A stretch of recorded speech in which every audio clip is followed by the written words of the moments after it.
one small step for man. Into a bank that welcomes Captain Starlight and his savings. A bank that's never far from your mitten tips. A bank you can speak to live on web chat 24 hours a day. A bank that has an emergency cash service. Wait! For those OMG moments.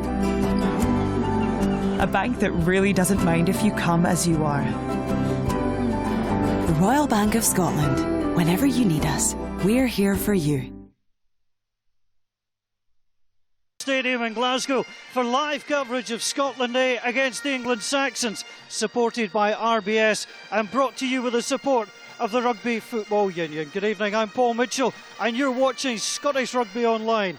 Tonight sees Scotland Day take on the England Saxons, looking for their third straight victory over their southern rivals. We'll have the whole match live for you, and at half-time we'll be hearing from Scotland coach Scott Johnson and England Stuart Lancaster as they prepare for the respective RBS Six Nations openers in Dublin and Paris. Tonight's coverage is made possible by the generous sponsorship of RBS. And if you're an RBS customer who'd like access to exclusive Scotland prizes and behind-the-scenes experiences, register for RBS Rugby Rewards today. Fill out a few simple details at www.rbs.co.uk/rugby rewards and you could win tickets and RBS customer clubhouse passes to watch Scotland in the RBS Six Nations, as well as the chance to meet the team and see them train. If you're coming to the Calcutta Cup match next week, team sponsor RBS is giving you the chance to win signed shirt of Stuart Hogg's back. All you have to do is tweet a picture of the view from your Murrayfield seat to @RBS_rugby_lad using hashtag tweet your seat before half-time, and you could walk away with a shirt that Stuart Hogg wore in the latest RBS Rugby advert. See the RBS Scottish Rugby Facebook page for more details. Now joining me in the evening commentary box tonight will be Glasgow Warriors and Scotland International Alistair Kellogg. And to preview this evening's match, he's pitch side with the England Under-18 head coach John Fletcher and our very own Jim Mason. Good evening, Jim. And the replacements for England, number 16 is Jamie George. Number 17 happened as soon as we stepped out onto the track, it begins to rain. Anyway, I've got Al and I've got John here with me. John, this is one of the oldest rivalries in sport. It's a fantastic fixture. England against Scotland. It doesn't really get any better than that. If England were playing Scotland at Tiddlywinks, then it would be, that would be a great contest. So it's got huge tradition, and both sets of players, I'm sure, determined to win the game. How important is a fixture to this? I mean, how important is it for both sides? And England-Scotland, it is an A game. It's a step forward potentially, but it's a massive game. Yeah. I mean, it is. Any international game is a big game. Certainly within England, our philosophy at this programme is it's mainly for the players coming out the age group, so post-20s, and then the 3 or 4 players who haven't actually been in the age group programme for Stuart and the rest of the England staff to have a look at those as well. So Sam Dickinson, Kyle Eastwood and Rocco on the wing. Al, I was talking to Kelly Brown about the A-team fixture, and we were saying, it's important for player development, but it's also important for bragging rights. If the A-team wins, Kelly can go down to Saracens and he can be king of the dressing room for a while. I think for somebody like Kelly who's playing down in England, it's massively important for the bragging rights. But I think the opportunity to develop players is huge. Drop in a few guys like Ali Hogg who can give a bit of experience, and it's a great fixture to be involved in. Okay, we have to thank RBS for their help with the coverage this evening. We also have to thank them. They've got a great prize on offer. Here's Paul with the details of the competition. Well, RBS are offering some fantastic prizes. A signed Scotland shirt could be yours if you can identify the try scorers in this clip. One for each side. And we are taking you back a little bit, but this was a cracking try. Good opportunism. Going to get back up and go for the line. Can you name the Englishman that goes over the line here? Watch England work the ball back. Murrayfield looking superb, but that's how to do it in between the two centres. But who was the England number 13? And not to be outdone, of course, Scotland. We'll get a try. All you have to do to enter is to tweet your answer to @ScotlandTeam, #AGame. Simply name the 2 try scorers. The one will be drawn at random and announced at the end of the programme. Only minutes to go till the start of the game. Al Kellogg is about to join me in the commentary box. He's got to get himself up the stairs, so while he does so and gets his breath back, let's take a look at tonight's team. Scotland Day against England Saxons. Scotland Day, of course, dominated by players from Glasgow, as is the main Scotland side. And it's a very familiar front row. Gordon Reid, Fraser Brown and John Welsh, 3 Glasgow players, and they'll form the Scottish front row.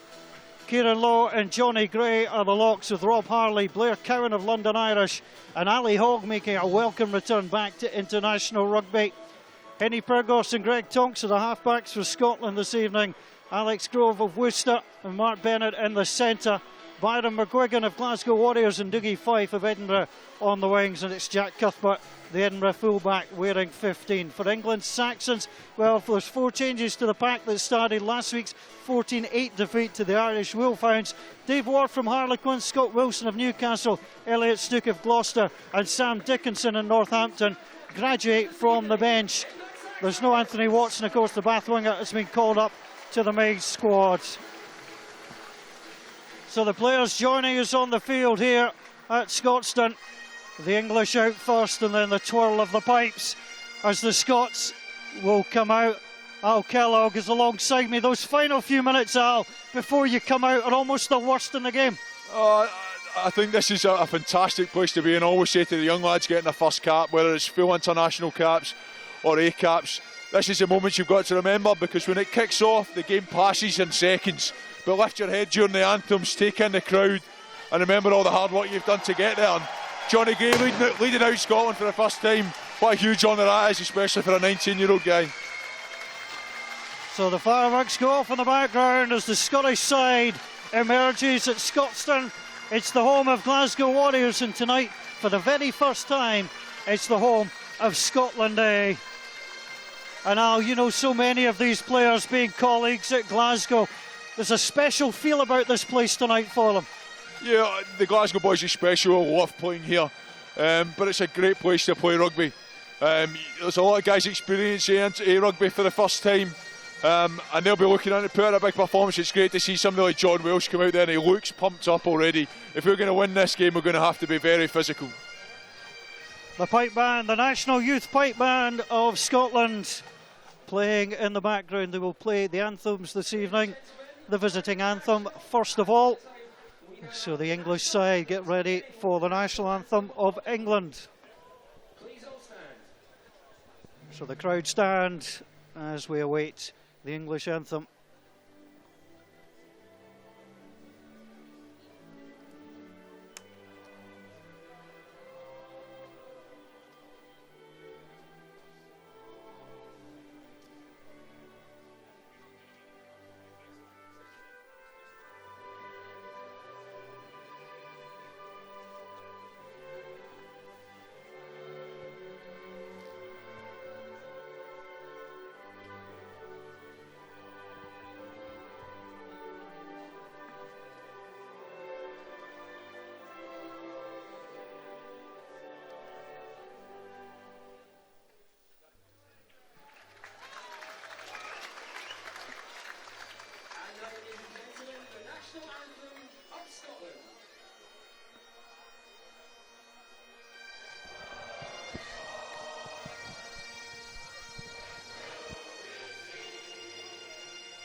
the Scots have never hesitated to beat their own drum before, and those pipers and drummers can at least get clear of the rain, which is almost a fixture at Glasgow this season.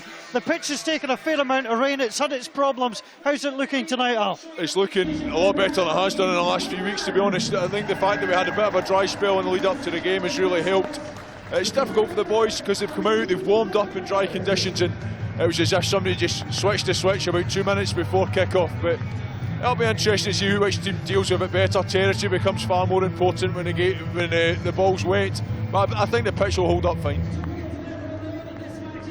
So England Saxons will get us underway. Whenever the white of England meets the dark blue of Scotland, there's always a special atmosphere. And thank you for joining us here for full live match coverage. Long kick taken and immediately returned by Byron McGuigan. And Byron McGuigan taking no chances up towards the Scots 10-metre line. Confident take. Confident take, a great start for him. The line-out's going to be an interesting one tonight. Young Johnny Gray, as well as being captain, will be charged with running that. They'll be looking to put pressure on the English ball as well. So Dave Ward from Harlequins gets ready, the 28-year-old. And it goes. Scotland got a touch on it, almost stole it. Sam Dickinson trying to tidy up. The scoop pass across onto Freddie Burns. Wasn't a good one. And Freddie Burns engulfed in navy blue. Dan Robson fighting for it. Scotland very quick to the breakdown, but England are strong. Robson, a little kick through. That should be an easy one for Scotland to take, and is. Just stepped outside the 22, but it's a good kick. It's deep into English territory, and it's taken by Rob Miller, the Sale Sharks fullback. Whips it inside. Oh, it's an awkward bounce, and well taken. A little bit of football that time by McGuigan. Little chip kick under. It's well taken and driving on. Come England. Well laid back that time. Rokoduguni getting his first meaningful touch of the evening. England again set the platform. Dan Robson. Oh, there might have been a late touch on Freddie Burns there. The referee had a little look round, and he is going to give the penalty. Scotland coming through. That may well have been Johnny Gray that just caught the kicker there out. Yeah, he'll be disappointed with that. I think Freddie Burns maybe made the most of it as well, but we'll maybe see it again on replay. But it was a good start up until that penalty. Great kick back by Jack Cuthbert, just putting length in the ball instead of trying to place it, and a great kick by great chase by Bob Harley, but just a silly penalty to give away when they're under no pressure. Could be a very cheap 3 points as well. Freddie Burns, who's not enjoyed the best of seasons, to be fair. He'll be leaving Gloucester. Leicester, the potential destination. But it's the kind of night you can just put all that behind you and just concentrate on your job. That's exactly right. A-Rugby for me is about playing with a little bit less pressure. There's obviously no relegation, no issues as far as the clubs are concerned, and a slight step away from the full international rugby. These guys can go out and try and show how good they are and try and push into the main squad. So Burns just outside the 22. Composes himself. Right-footed. Steps up. And really not in doubt. He's a quality kicker. And of course, in the English coach, John Callard, he was a quality kicker as well. And he takes a lot of time preparing the kickers of the clubs and national sides that he's taken charge of. So first blood to England. Greg Tonks sends it deep, taken by Dickinson.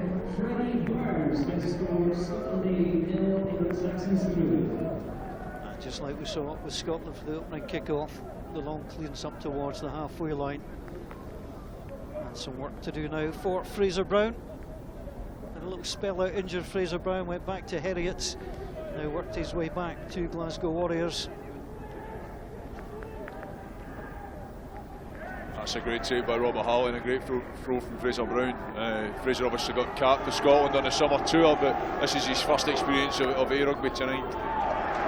It's been taken in by Blair Cowan of London Irish. This is good driving play by the Scots. Henry Pyrgos say to Blair Cowan, come on, just you keep going. England trying to hold Scotland up. Good play from Alex Waller. Scotland reset. Burgos yelling. Oh, he's offside. Scotland will get the advantage for now as Johnny Gray goes thumping in. Gets some help from Kieran Lowe. Burgos. That's outrageous from Henry Burgos. Absolutely outrageous. What a fantastic bit of skill. He looked up, I think with the intention of kicking over the top because he had a penalty advantage. Realised there was no winger to chase, stepped back, maybe 2 foot, and slotted it over from about, what, 20, 30 metres out. That was a great bit of skill from Henry. Well, he'll be flying after that. One of the more experienced players for Scotland on the field with 10 international caps. Tricky take, well taken by Byron McGuigan. And again, finds touch. A couple of good early takes for the winger, Byron McGuigan. And a very good early driving line out on that far side. If the conditions stay like they are, then that's going to be a key battle to see who can make the most yardage in their driving line out, I would say. Here comes Dave Ward. Scotland almost pinched the first English line out. They're not going to get the second, but a heavy challenge coming in. And there's a knock on that time by McGuigan. Scotland will have to take care of this scrum down.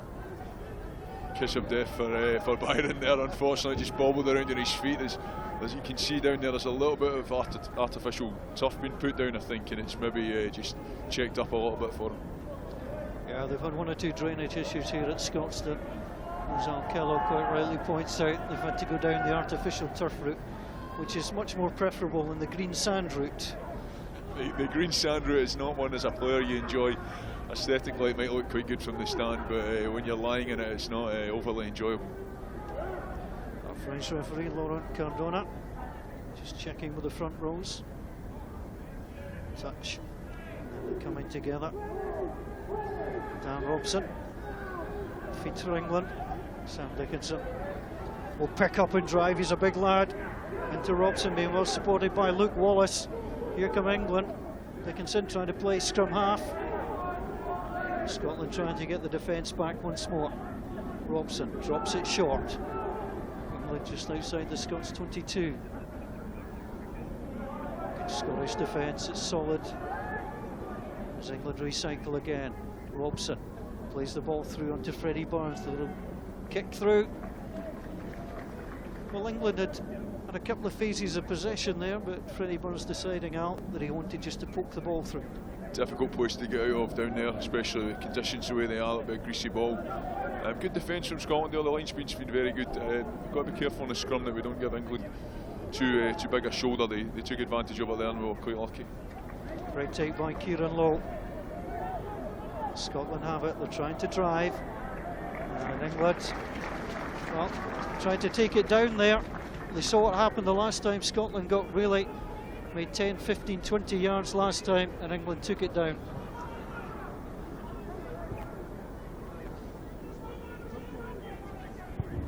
Greg Tonks sends it long.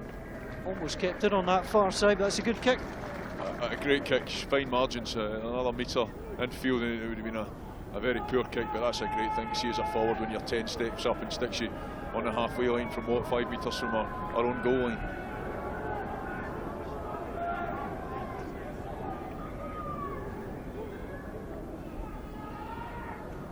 Scotland have dropped it. England have gathered. It was a little bit high towards Luke Wallace, but he took it down well. Number 8, Sam Dickinson, following through. The ref missed a knock on in the middle there. That's a disappointing line out for Scotland. That's a great take by Cuthbert for Scotland. You're right, the ref missed the little guddle of the ball. But England do their job and take Cuthbert out. So again, it's a good sign. You see your fullback come across, gather it well. He couldn't escape with the ball, but at least he took it. No, he took the ball very well. He's been playing well for Edinburgh and played well against Glasgow a few weeks ago. Very solid under a high ball. I think there was probably a miscommunication in the line out on the far side. It looked as if nobody got up in there. Something that Johnny will be looking to fix pretty quickly. Great play from England. Rob Miller, the fullback, wearing 15 with a scrum cap, leading the charge. Well taken. Elliot Stook. England trying to break through. Scotland doing their best to repel, but England pushing forward. Scott Wilson, the youngest player, adding his bulk. Ball carrier is Dickinson. Escaping down this near side, Callum Clark leading the charge for England. Now they'll try and send it wide again. It's Freddie Burns. It's a teasing ball out wide. It's a difficult one on that far side for Dougie Fife to take. But the referee has brought the play back. I think he's penalised Robert Harley from getting to the side of the ruck. Ali Hogg did a very good job of taking the initial sack down, but the secondary bit has to be good as well. We saw from Scotland when they got the driving line out on the far side how dangerous it can be, and there could be another easy 3 points for England. So it's Freddie Burns, who again will kick this time from the English right hand side. Just needs a little drink. To be fair, he's been playing almost 10 minutes. It's possibly the heat out there, he might not be used to it. A very confident kicker of the ball. So Scotland conceded the penalty. It's up now to Freddie Burns. Gets himself ready.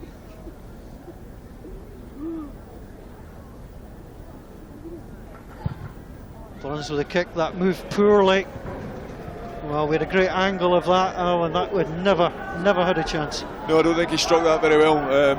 We were down earlier on and the conditions were perfect, as I say, about half an hour before the game, but the wind's come in a little bit, which won't make it easier for Freddie Burns or Greg Tonks.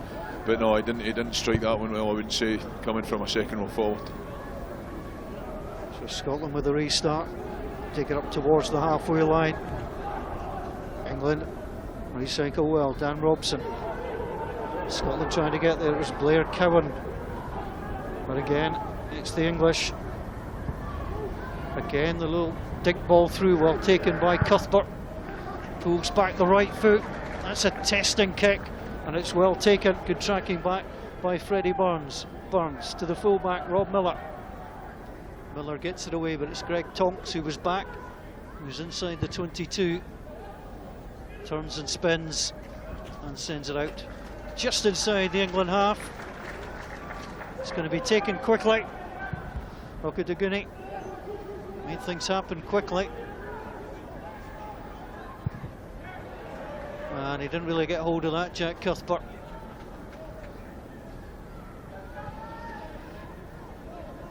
Neither team prepared at this stage of the game, given the conditions, prepared to run and just try to test each other out with the kicking game. Yeah, and England at the moment are getting the better of it. That was a good spell for them. A great kick by Greg Tonks. Obviously played most of his rugby at fullback, moving up to number 10 now. But England have dealt with it a lot better there and managed to get a bit of a gain. Alex Waller at the front of the line. Good movement, but Scotland have taken it. Blair Cowan goes after it, smothers it for Scotland. Myron McGuigan, the left winger, had to go in to help and did so, but England have got it back on their side. And Robson with a pass to no one. It's gathered on that far side. Good play by Scotland. Alex Grove was up, but the referee is going to bring it all the way back. Yet to signal the Frenchman. It's a scrum down to England for the Scottish knock-on. It's a great steal by Johnny Gray, and as a second row, when you get up in the air there, you're really looking to win the second touches as well. But credit to England, they managed to get back in and turn it back over, but it looks off maybe through our own fault with a knock-on.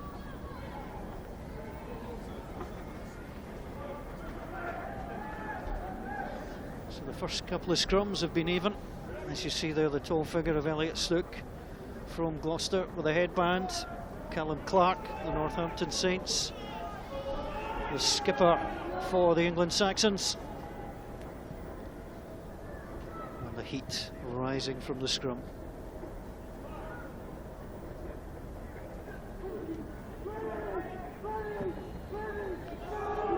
Robson puts in, Pyrgos tries to push him. Dickinson will gather, Pyrgos with a challenge. Robson, that was a clever ball through. He was well defended, I think we shall say, by Scotland. One of these ones, if the referee views that from a slightly different angle, could have given obstruction. Yeah, it's a fine line, isn't it? But the guys did well there in defence. Again, though, England are getting the loose head up. Maybe we're putting a wee bit too much pressure on Gordon Reid's side at the moment. We need to stop that. That was just simple number 8 pick up, and on a different day we'd have got through.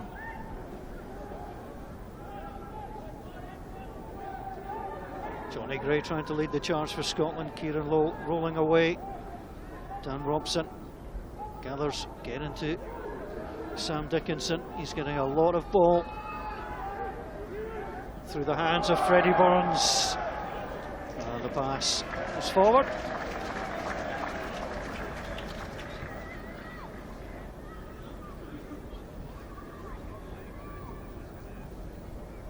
So Henry Burgos will get the put in for Scotland. In terms of the early possession, England certainly spending much more time in Scotland's half. Yeah, they've kicked well, and that showed with the territory they've had so far. But we look reasonably comfortable at the moment in defence, and between Robert Harley and Blair Cowan, England aren't getting a second at any one of their breakdowns. There's always somebody in putting pressure, and that'll be important throughout the game.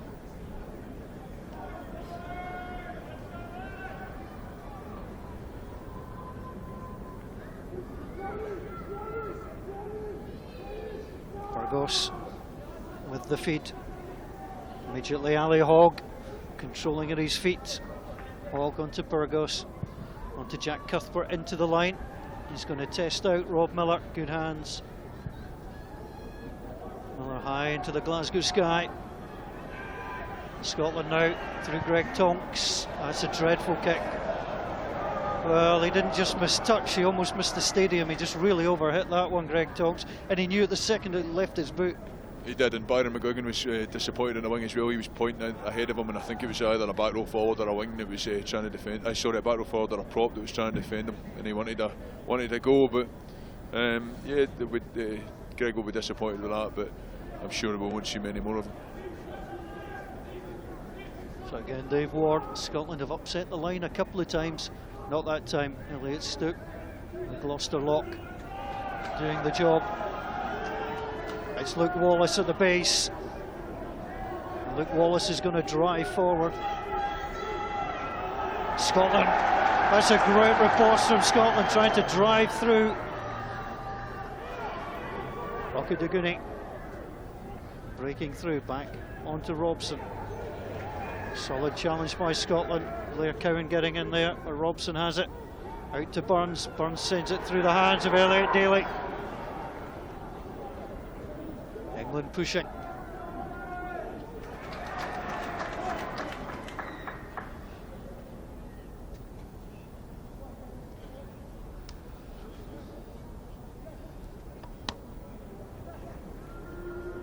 Well, the assistant on the far side wants a word. He's seen something.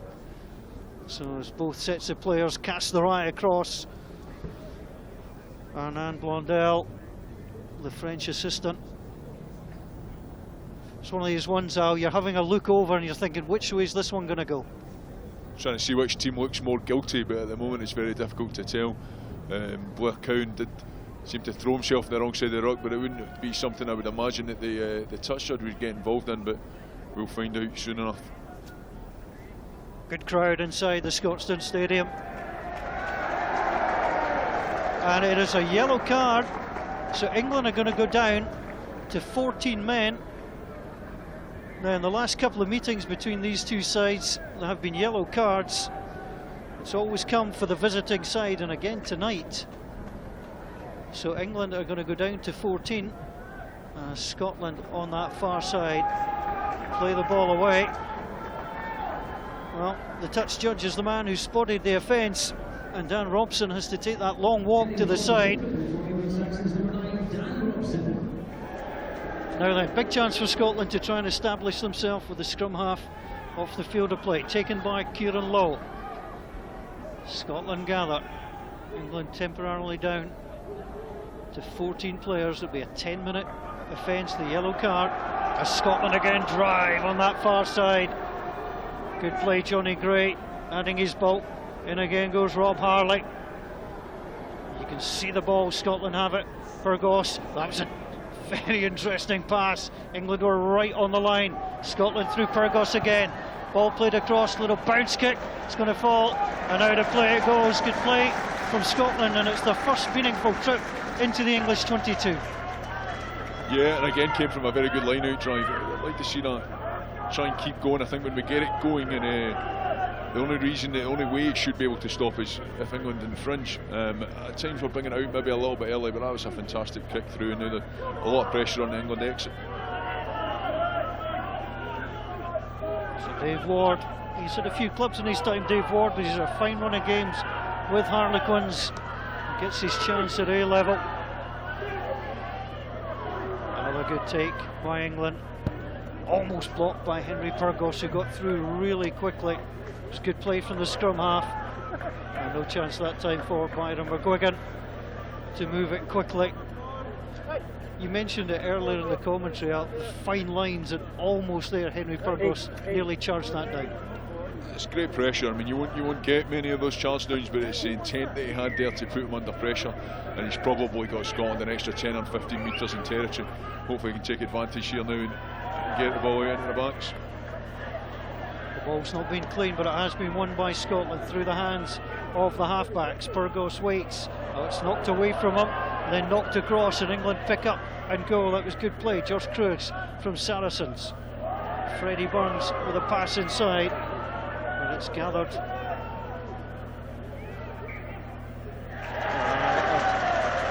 England have taken it in. Scotland hold them up, and the referee, doesn't matter what language you speak, that little sort of sorrowful shake of the head is one that's well known to players. It was great pressure by Ali Hogg there. He got up and made a tackle, and got back on his feet and put pressure on. Obviously a very experienced guy out there, a guy that Scotland will look to. I was saying a start that when Hoggy first played for Scotland A, Johnny Gray, the captain tonight, was 7 years old. So if Johnny's looking for anybody he can lean on for a bit of advice, I would imagine that the number 8 will be the man. 48 caps for Scotland. Ali Hogg last played for the international side in 2009. And this is a real good night for him, now plying his trade with Newcastle Falcons, or as it said in one press release, the Newcastle Flackens. Spelling not a strong point almost. Referee will want to see that again. Up they will go. In terms of players catching the eye so far, I have to confess, for Scotland, Blair Cowan, I thought started really well, and Sam Dickinson for England. I would agree, absolutely. I also would credit Rob Harley and Ali Hogg with the pressure that we're putting on the English breakdown. In the last 2 years it's been a key area that the rules, the laws are slightly refereed slightly differently up here, and you can see that the English at times don't enjoy some of the more vigorous counter rucking that goes on, but it's key that we do it at every opportunity. Scotland just outside the 22. Burgos goes, little flip ball inside to Cuthbert. Thompson's breaking through, but the knock on was obvious. In fact, the referee's going to give a penalty. Scotland, well, just getting out of enemy territory there was Rob Harley, trying to make his presence felt. I think the referee felt was crossing there. It's a good chance for England to get clear. They've had just almost 5 minutes of the sin bin for the scrum half, Dan Robson.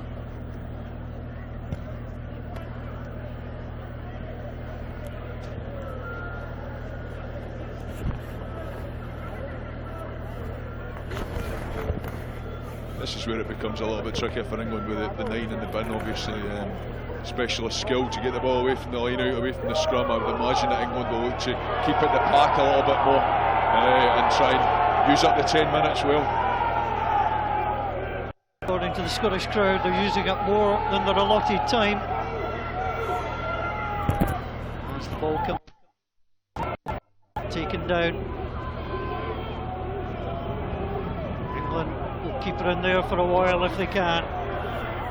It's Dickinson at the base. Scotland trying to force him to come in. Great play by Hogg. Well, he's been caught in a headlock there by Callum Clark. They won't forget that, Ali Hogg. Scotland trying to break back in. Ali Hogg has to roll away. And Elliot Stute leading the charge. George Cruis in support. Scotland's Johnny Gray trying to go in. Scott Wilson stepping over, able support from Callum Clark again. Nice bit of football that time. Freddie Burns. Jack Cuthbert calls for the mark and gets it. He has found touch and gives England no chance to try and get the ball in quickly. Up to the mark very quickly. This is Scotland's number 11, Byron McGuigan. That's good play from Scotland. They got caught out of it by a very quick throw before. Byron McGuigan realised that, not going to allow it to happen again. Yeah, absolutely, and again a very good kick. He's finding his route. It was Kieran Lowe. England temporarily down to 14, but Scotland have been struggling to get the ball off the Saxons.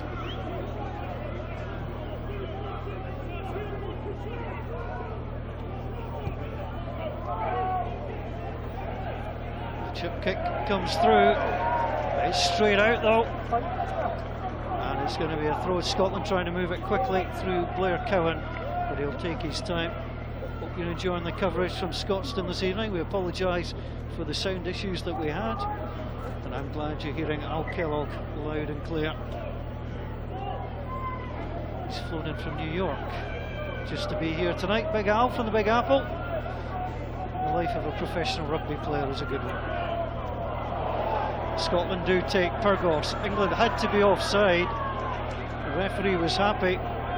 England looked to be up very early indeed. Scotland trying to go through. Good break through the centre. Pyrgos, little dive pass onto Tonks. Needs some support. Kieran Lowe is beside him. John Welsh was on guard. Chance for Alex Grove. Scotland driving in. They need to try and spread the ball, Scotland. Blair Cowan with a juggle. Jack Cuthbert, the fullback in there. Johnny Gray. Mark Bennett, Scotland 13 is there. Played off to John Welsh. Scotland get it again, but they've not really stretched England at all. And that's off the side of the boot of Greg Tonks. Okudaguni can't gather. Scotland will try and play a bit of football to get this through. But England will all come back. Scotland have knocked on. Not a popular decision with the home crowd, but I think the right call. Yeah, the right call. I think it just caught Robert's hand and he knocked it forward slightly. But good play from Scotland, getting the ball carriers in the game. A great carry from Fraser Brown, a wee bit of momentum. Really impressed with Henry Pyrgos so far. He's getting some difficult ball. England are getting through and getting little nudges on it, and he's having to tidy up a little bit. But he's dealing with that well. And one other aspect of Henry's game that you don't often hear about is his organisation. He's a fantastic organiser. He gets it forwards exactly where they need to be. And it's all come from a little bit more territory, which has probably been brought about by the fact that England are down to 14 men. So the Scotland pack just enjoying a drink.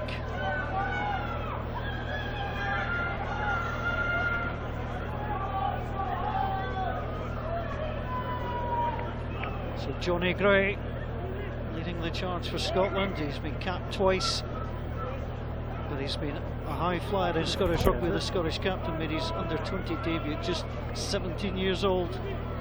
And his Glasgow debut barely a year and a half ago. He's had an incredible couple of years. He's come into us as an academy player, worked his way up to a full-time contract. Obviously got his first international caps and then getting the honour of leading Scotland Day out tonight, but he deserves it all. He's an incredibly hard-working guy, a quiet man, slightly different character than his brother, but a guy who's got a huge future ahead of him. Scotland are trying to turn. Scotland have won it. Scotland going through. Alex Grove from Worcester leading the charge. England up very quickly. Good organisation by the Saxons. They're still down to 14. John Welsh for Scotland. Scotland are going to get a penalty.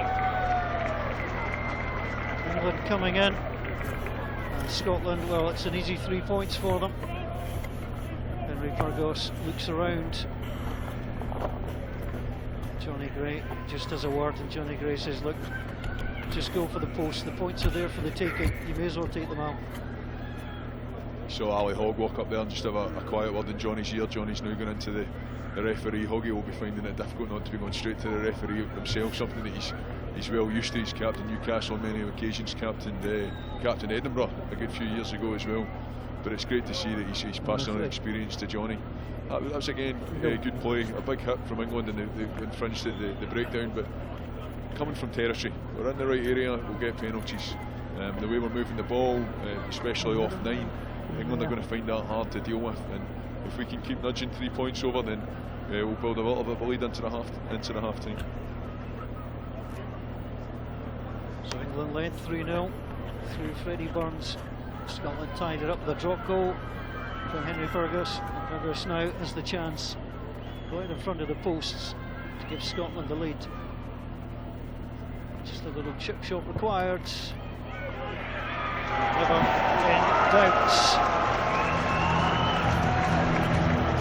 So Fergus 1 out of 1 from the penalties, and England will get Dan Robson back. And I suppose in those terms, when you've been down to 14 players, to only lose 3 points in that 10-minute spell, almost a moral victory for England there. Yeah, it's good possibly with them, but it also shows Scotland the way they need to go. I think they learn lessons out there very quickly, and when you see yourself gaining territory and getting the points, that's another outstanding kick from Byron McGuigan. He's done that exceptionally well so far today. Territory's good look to put pressure on England exit, as we have been. Look at Henry trying to get through to put pressure on the box kick again.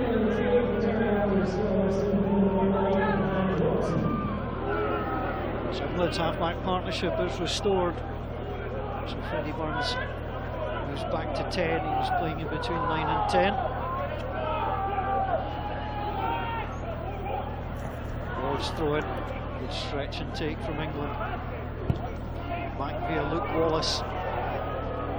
Kick's not going to find touch without it being missed, and it was missed by Byron McGuigan. Worked Scotland's way actually. He was going to be engulfed and probably taken out, so you may as well get the throw. Yeah, I think we should have a good look at Byron here to see whether his fingertips maybe touched that ball. I thought there was a slight look of guilt at the very beginning, but the decision's gone Scotland way. We've got another line out in a good position. There Cowan tries to set it up for Kieran Lowe, but England have it. Dave Ward taking it through. Out it goes via Burns. Chance now for Elliot Daly. Daly sends it on to the wing. Tombstone, little chip ball over. It's taken by Cuthbert, but he's lost it. And Scotland, if they've held on to that, have been lucky. They've knocked it on, and that's poor from Scotland. Jack Cuthbert just couldn't hold on. And this is a great chance for England, just a few metres from the Scots line.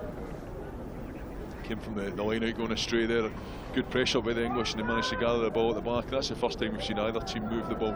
I think we were a bit lucky there, the Jack at the back, that we didn't get penalised. He seemed to knock the ball on, and then somebody regarded the floor, possibly it was him. But a difficult scrum to defend now, only 5 metres out. 9 minutes to half time. Scotland leading by 6 points to 3 at Scotstoun. Scotland Day against the England Saxons. 3 seconds, thanks mate, thanks a lot. Lost last time out against the Irish Wolfhounds. Several changes, including 4 changes on the pack for the Saxons tonight. This is Scotland's only international of the season. Scotland have done well, they're pushing through. The scrum has turned. In fact, the referee is giving a penalty against Scotland for the way they engineered that, and bringing it down as the signal. And Al Kellogg alongside me is studying that. I'm not sure you agreed. It's very difficult to tell from this far away. I'm not entirely sure whether the refs made the call against Gordie Reid at loose head, or possibly the touch judge has flagged something in against John Welsh. But I thought that looked like a really good scrum from us. We've got another opportunity to try and do it now. You're watching live coverage of this A International from Scotstoun in Glasgow, brought to you in association with the SRU, the RFU and RBS.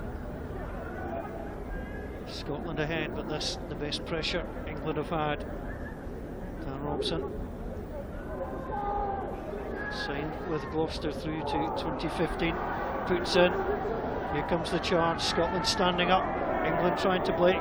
It's Dickinson of the Northampton Saints trying to drive for the line, getting some help there from Luke Wallace. Well, again, the referee didn't like the way that Scotland were bringing things round. Well, that's 2 penalties in the same area. Scotland have to be careful because the referee could quite easily the next time just wander in between the posts for a penalty try. Seemed to signal it seems to have gone off the deliberate fast. turning it there, whereas I went up and switched them just before we started as well. You saw John Welsh give a little apology to the referee, so I think he might have slipped. John's a very good scrummager. What we need to do is you need to scrummage as an 8. Saw Robert Harley's head lift a little bit early for Malik, and I know the back row are needing to get away to make sure they defend the line, but first and foremost we need to make sure we don't let this English scrum go forward. The Scottish line is under threat. Dan Robson is about to orchestrate. Robson with a put in. The feet of Dickinson again. It turns, England have it. England are marching towards the line, and England are going to get the penalty try. Well, I said if Scotland committed another offence, that's exactly where the referee would go, and the referee lost his patience with the Scots.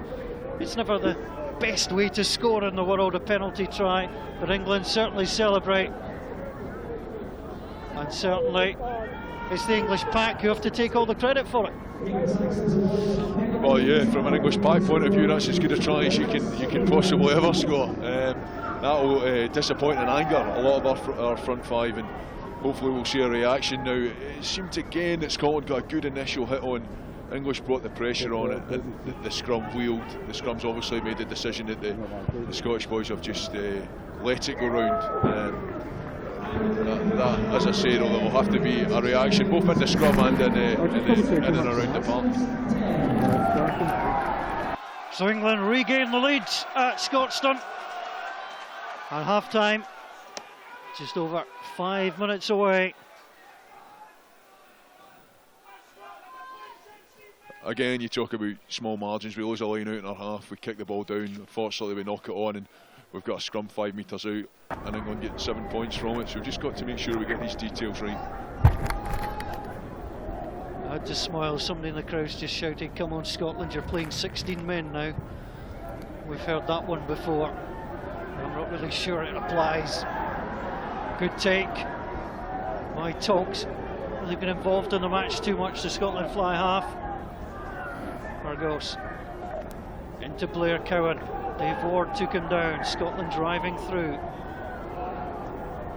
Burgos just held in there a little bit for Mark Bennett. Scotland again drive through. England reset. Burgos, well, holding on. Burgos went in, but Scotland have been penalised for holding on in the ground. Yeah, again, difficult to see. You saw Henry Pygros go in with the boots. Obviously there was an Englishman somewhere where he didn't want him to be, but they must have got himself legally onto the ball, and the referee's penalised again. We're going to lose a lot of territory here, and we've got to deal with this English driving line out in the last couple. We've done well, but 2 ways of doing it. We either sack it, which we tried at the beginning, or blitz it, which we seem to move to more recently, and latterly we've had more success with. Imagine we'll see Scotland trying to just smash the English driving line out backwards.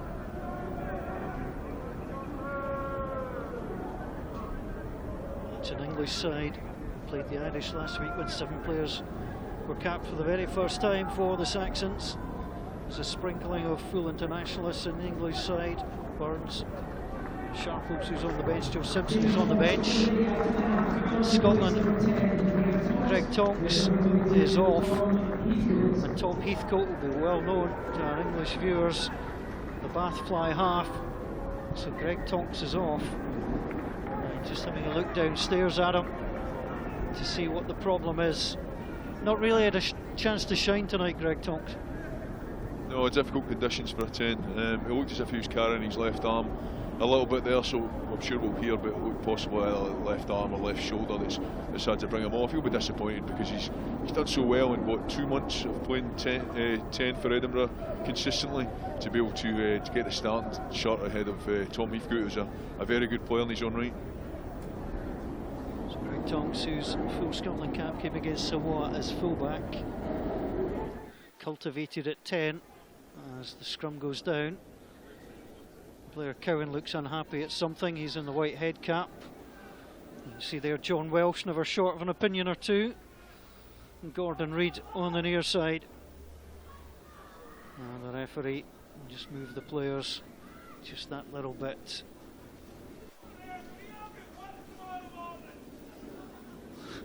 This is a key scrum. This is a scrum that we've got to show that we can be dominant again instead of English pack getting the drive on. The first one we've had on our ball since they managed to get that penalty try, and John Welsh and Gordie Reid will be looking to prove a point here. So Scotland have a new 10 and Tom Heathcote. Pyrgos at 9. Scotland being pushed back that time. Ken looked offside. Ali Hogg caught and swallowed up very quickly. Scotland back to reset. Driving through Blair Cowan. London Irish flanker. Ali Hogg stands guard. England stands poised. Pyrgos. Pyrgos with a box kick, that's high. Scotland chasing through it, had plenty of height on it, but credit there to Adam Tombstone. Took it well, the Leicester winger, and sets the platform for England, although they've girdled it and Scotland have it. Great pass by Gordon Reid onto Blair Cowan. Cowan trying to set it back for Scotland. Inside the final 90 seconds of the half, that's a knock on by Scotland. England have been allowed to continue. That's good advantage by the referee. The kick from Elliot Daly. And it's gathered and knocked away by Ali Hogg. Decent boot for number 8, but he didn't find touch. Here come England. Once more, it's Tombstone, leading scorer for Leicester last season. Took it in, can't get it out. And Henry Pyrgos is just inquiring of the French referee of not that decision but the previous one. Scotland, I think, feeling that the referee's not quite going their way, and I think it's 50-50 so far. Yeah, Henry's obviously not happy with something that's happened at the previous breakdown. There's a lot of pressure coming through on that breakdown from both sides. From a Scotland point of view, what we need to do is we need to make sure we target bodies. We can't have them coming in late and getting a boot onto the ball that's making it difficult for Henry to get away, because when we have had that quicker ball, we've looked good, but we need to get it back.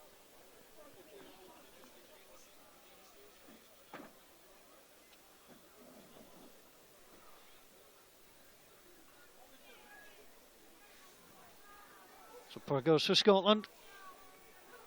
Scots trailing.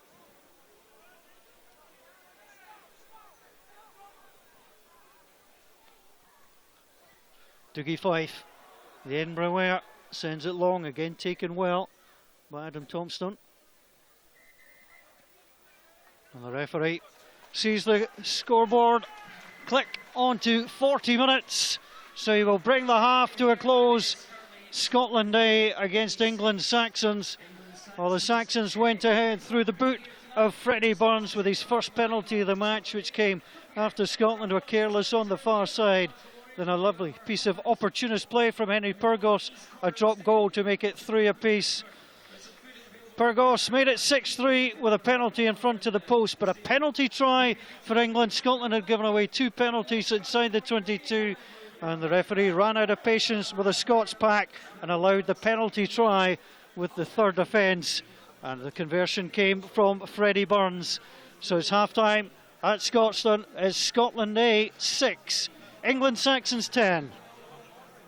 It's one small step for man. Into a bank that welcomes Captain Starlight and his savings. A bank that's never far from your mitten tips. A bank you can speak to live on web chat 24 hours a day. A bank that has an emergency cash service. For those OMG moments. A bank that really doesn't mind if you come as you are. The Royal Bank of Scotland. Whenever you need us, we're here for you.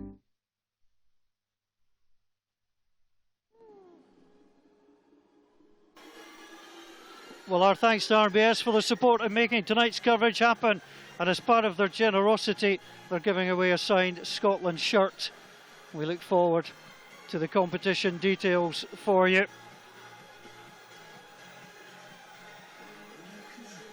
So if you'd like to win the signed Scotland shirt, all you have to do is identify the 2 try scorers from this epic encounter at Murrayfield. Look at the swarming English pack threatening the Scottish line. So all you have to do is named the 2 try scorers. Now watch the way England score here. It might not be the way you remember it, just a few metres from the Scottish line, but the ball came across. And watch the interchange here by the English centres. But who is the Englishman going over the line? Scotland, of course, were to respond. Great opportunist play. What a run by Scotland. Look at the flanker and the prop and the lock forward. But who's the Scotland number 9 who crossed the line?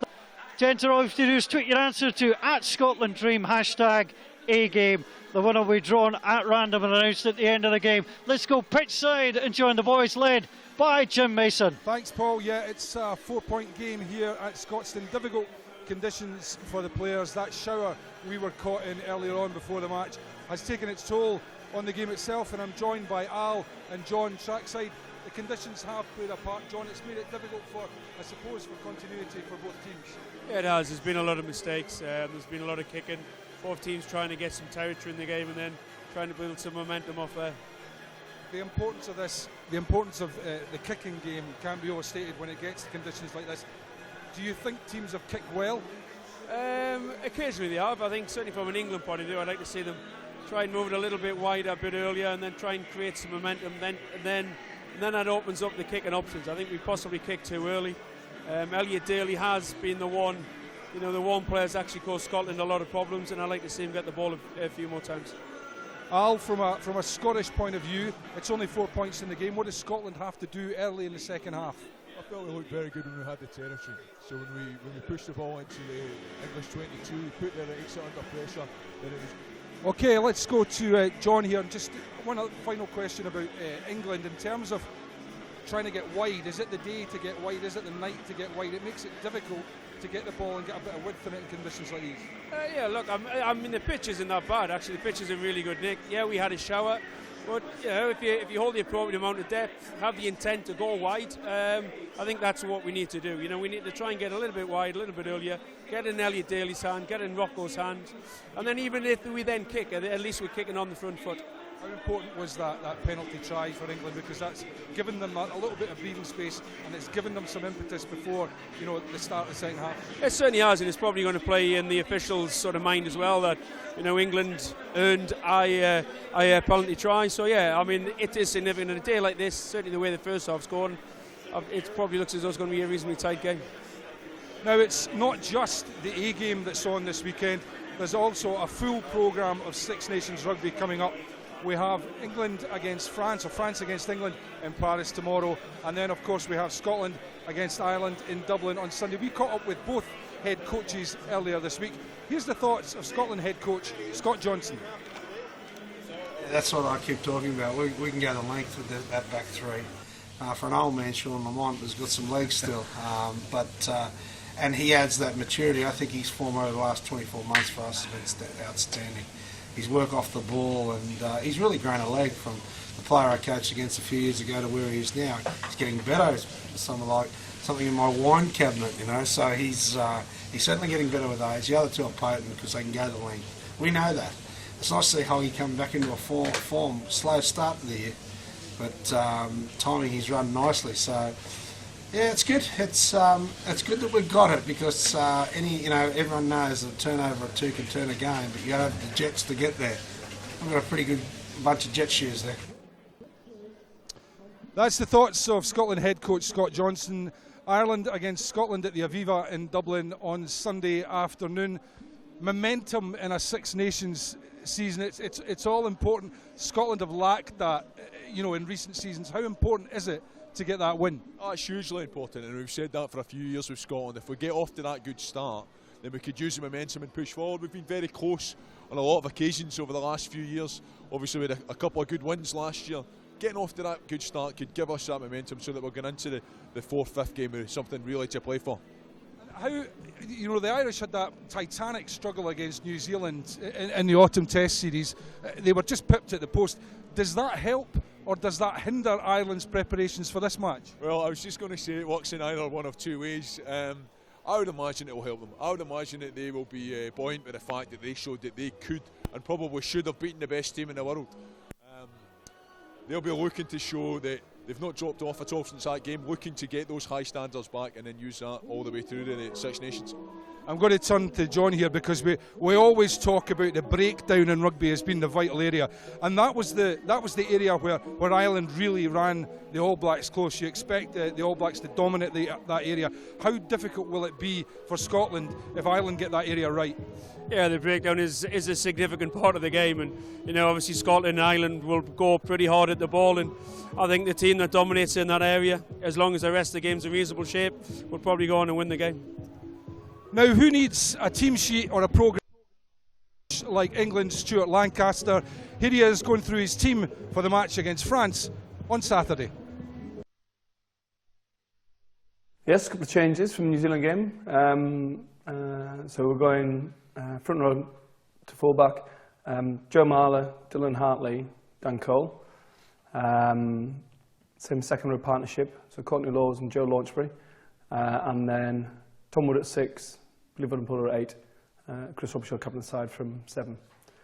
Changes in the back line, obviously Danny Kerr coming in at 9. We've got Owen Farrell at 10, with Billy Twelvetrees and Luther Burrell making his debut in the centre. Jack Noel on the right, making his debut. Johnny May on the left.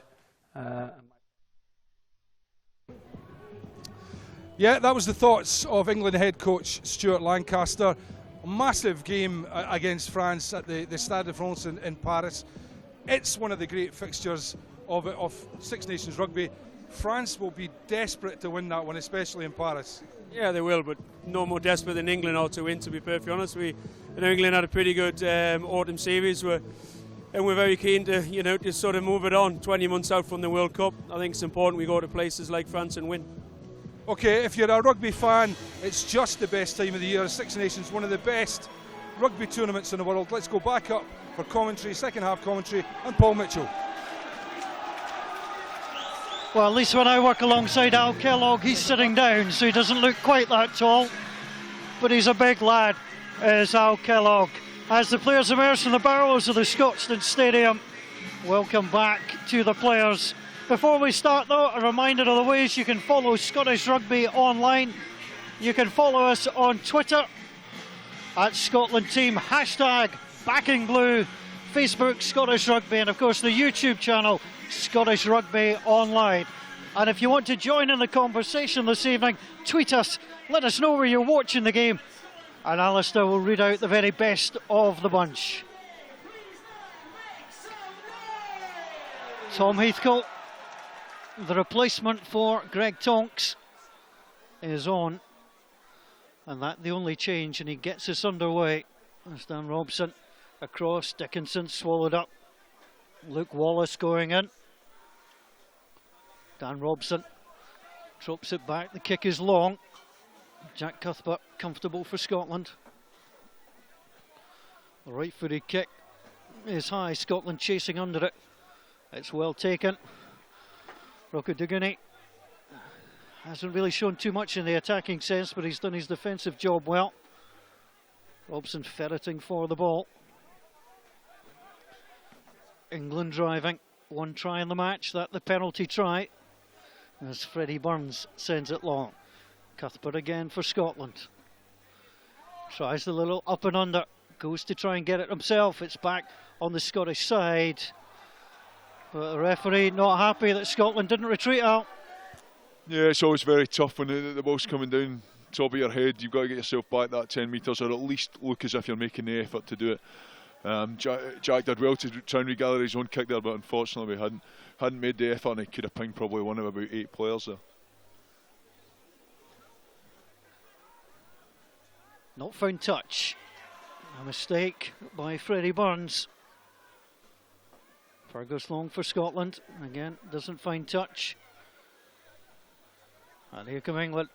Miller sends it wide. Good solid challenge. Adam Tombstone thought he was going to break free. Moving in there. Elliot Daly as well. Scuttled along the deck. It was missed on the fly by Kieran Lowe.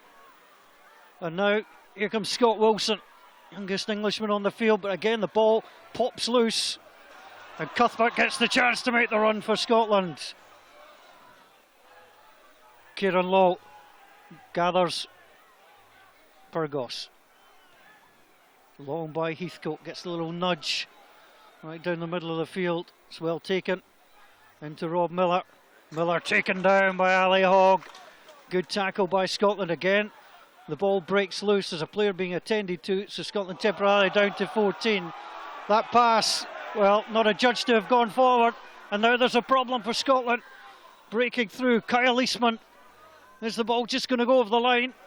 Well, that's a very close one indeed. Clever play from the centre, almost worked for him, Al. Yeah, and as you pointed out, Robert Harley was down injured, so Scotland are playing that entire passage down to 14 men. I believe he's back up and on his feet. He's a difficult guy to keep down, Bobby, but Henry Pygros again did well his backfield coverage and managed to hang on so the ball had crossed the line, so we got the 22 dropout instead of a 5 metre scrum that we've already seen would have been difficult to deal with. Heathcote's kick was straight, but that's what you call a knock on. He was unlucky. There's absolutely nothing you can do about that. You're not going to take that clean out, are you? You're going to be lucky to take that clean. That was one of those ones that we got away with. That was another kick that wasn't struck very well, and unfortunately it went straight at the head of the Englishman. One or two unkind noises coming from the Glasgow crowd, who, if the English Saxons hadn't figured out already, are not the most forgiving bunch in the world. So it's England with the advantage. Scotland with 10 players starting at A-level for the first time. 8 Glasgow players and the Scottish starting 15. All the English players, of course, all come from English clubs. That's what they prefer.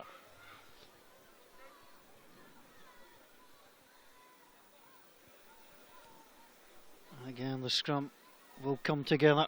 It's a hefty front row of England. Alex Waller, Dave Ward and Scott Wilson. Scott Wilson, he's got a chance. He's got a big future potentially. Not a great deal of tight head props around of real quality. Well, Scotland have been accused of bringing that one down. And I'll tell you what, John Welsh is not a happy boy. No, he's not pleased at all there. He's been accused of folding under. It looks to me as if he's saying to the referee that the loose head's hitting him in. But it's something that needs sorted. It doesn't matter whether he thinks he's right. If the referee thinks he's wrong, he'll continue to penalise him. And it's another opportunity for Freddie Burns to knock over 3 points. Well, it's almost dead centre. And Freddie Burns, 37 international points in 3 international matches. Played in the summer test against Argentina. And this should be an easy kick for him. Off the kicking tee, as is the way nowadays. Jamie George, the English hooker, is warming up. He's about to come on for Dave Ward as England look to stretch their advantage, and they do so. I think it's important for Johnny Gray or possibly Ali Hogg to get into the head of the front row boys and just make it clear that we need to be squeaky clean in there. We can't afford to be giving away what now. I think we're up at 10 points from the scrum, from being penalised at the scrum. Just have a quiet word. It's very difficult. I've been in that position many times when you're trying to have a quiet word with a front row forward who thinks are right. But it's important to do it the right way and try and make sure that we don't give any more penalties away at the scrum area. So Charlie Sharples is on. Looks like Kyle Eastman is off as well. So Kyle Eastman's evening is over. As Scotland try and come forward.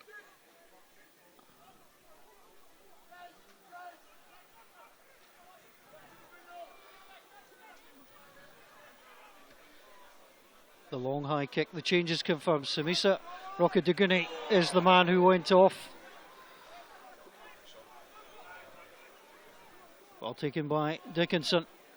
Scotland have nobody back at 15.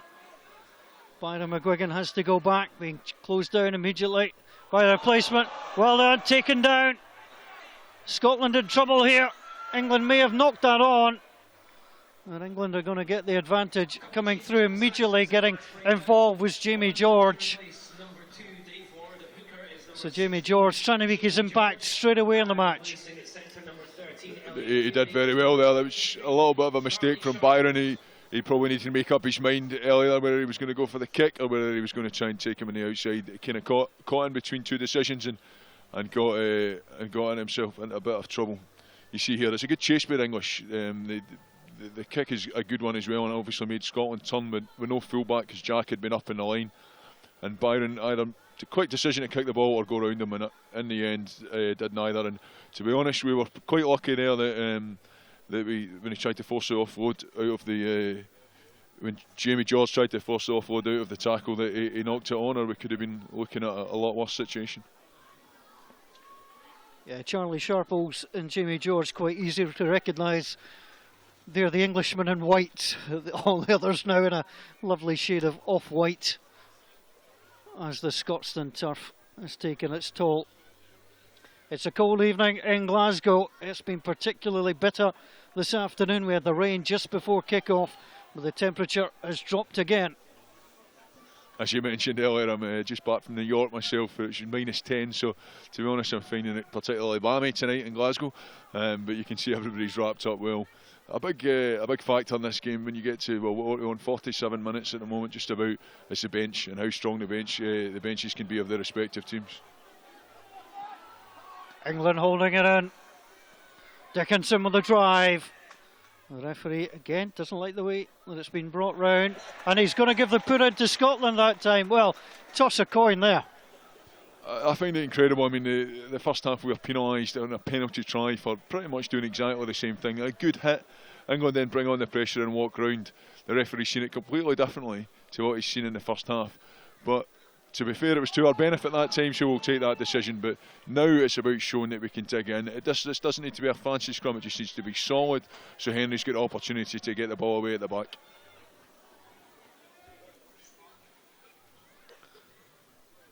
Our referee is the Frenchman, Laurent Cardona.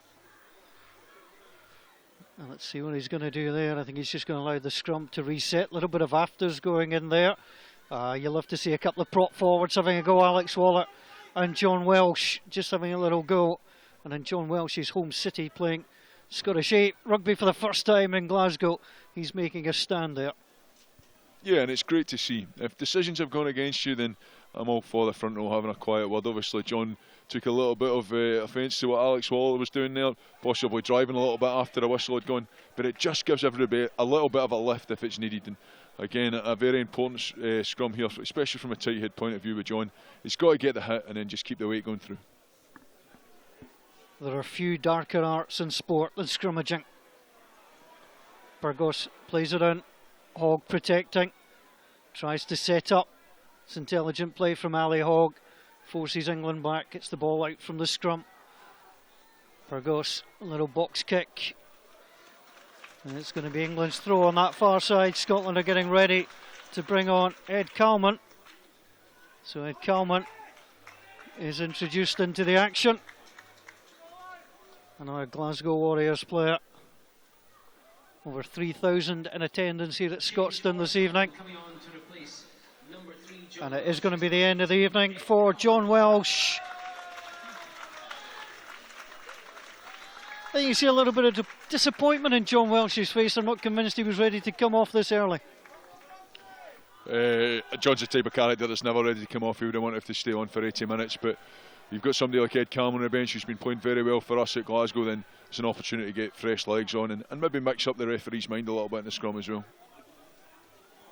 Luke Wallace who took the hit. Charlie Sharples trying to go in there to help, but it's England who is straight. Elliot Stirk. Callum Clark driving in there too. Robson through to Burns. Little flick pass on to Kyle Eastman. Eastman buried in a bunch of Scots. Blair Cowan leading the charge.